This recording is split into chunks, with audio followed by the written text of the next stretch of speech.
રાધનપુર શહેરમાં ખરાબ રસ્તાઓથી લોકો ત્રસ્ત 6 મહિનાથી રસ્તા રિપેરની માંગ। રાધનપુર શહેરમાં પટણી દરવાજાથી મીરા દરવાજા સુધીના રસ્તાઓની સ્થિતિ અત્યંત ખરાબ છે। રસ્તા પર પડેલા મોટા ખાડાઓને કારણે સ્થાનિક રહીશો અને વેપારીઓને ભારે મુશ્કેલીઓનો સામનો કરવો પડી રહ્યો છે।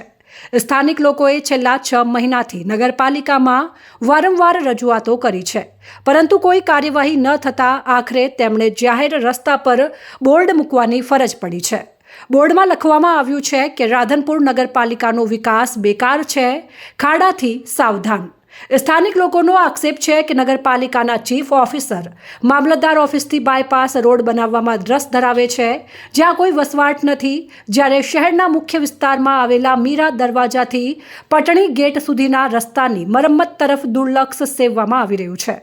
નગરપાલિકાના આ વલણથી નારાજ લોકોએ સવાલ ઉઠાવ્યો છે કે શહેરના મુખ્ય બજાર વિસ્તારના રસ્તાઓની દુર્દશા તરફ ધ્યાન કેમ આપવામાં આવતું નથી।